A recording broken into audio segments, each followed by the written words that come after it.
संविधानकर्ताओं का घोर अपमान है। अपने मन की चीजें जो संविधान सभा के अंदर नहीं करवा पाए, उन्होंने पिछले दरवाजे से किया, और वो भी चुनी हुई सरकार के वो प्रधानमंत्री नहीं थे, उन्होंने पाप किया था। इतना ही नहीं, आदरणीय सभापति जी, उसी दौरान उस समय के प्रधानमंत्री पंडित नेहरू जी ने मुख्यमंत्रियों को एक चिट्ठी लिखी थी। उस चिट्ठी में उन्होंने लिखा था, नेहरू जी लिखते हैं, अगर संविधान हमारे, आगे नेहरू जी लिखते हैं, अगर संविधान हमारे रास्ते के बीच में आ जाए, ये नेहरू जी लिख रहे हैं, अगर संविधान हमारे रास्ते के बीच में आ जाए, आगे नेहरू जी कह रहे हैं, तो हर हाल में संविधान में परिवर्तन करना चाहिए। ये नेहरू जी ने मुख्यमंत्रियों को चिट्ठी लिखी।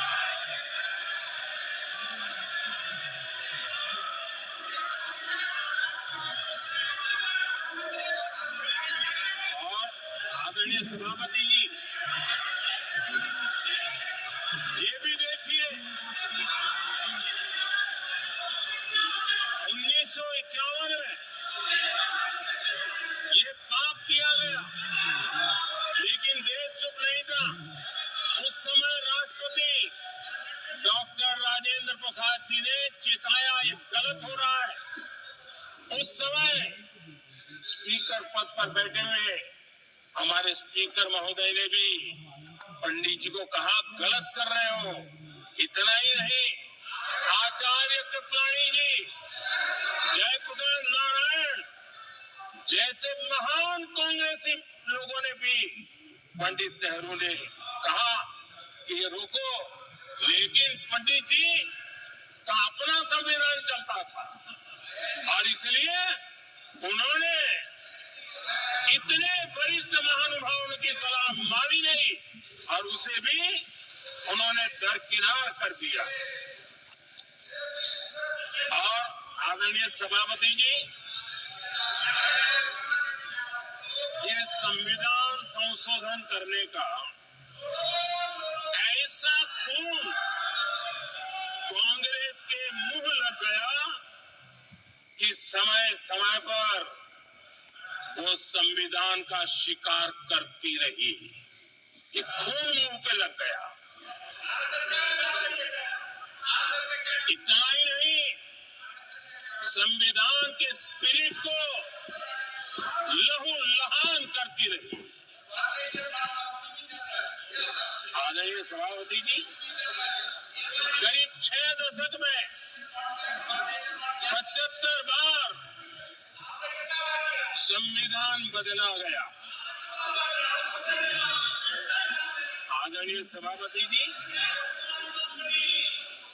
जो बीज देश के पहले प्रधानमंत्री जी ने बोया था,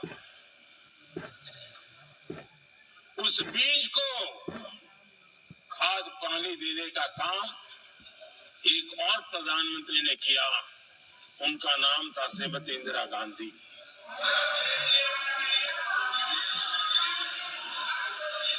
जो पाप पहले प्रधानमंत्री करके गई, और जो खून लग गया था 1971 में, सुप्रीम कोर्ट का एक फैसला आया था। उस सुप्रीम कोर्ट के फैसले को संविधान बदल करके पलट दिया गया, और 71 में ये संविधान संशोधन किया गया था। और क्या था, उन्होंने हमारे देश की अदालत के पंख काट दिए थे, और यहाँ पर तो किया था कि संसद संविधान के किसी भी आर्टिकल में जो मर्जी पड़े वो कर सकती है, और अदालत उसकी तरफ देख भी नहीं सकती है। अदालत के सारे अधिकारों को छीन लिया गया था, 1971 में उस समय की प्रधानमंत्री श्रीमती इंदिरा गांधी ने किया।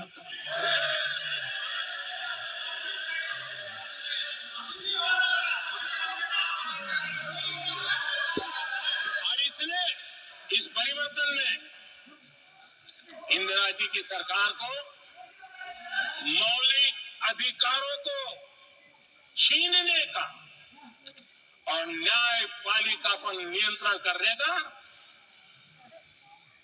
अधिकार दिया, सक्षम बना दिया था। आदरणीय सभापति जी,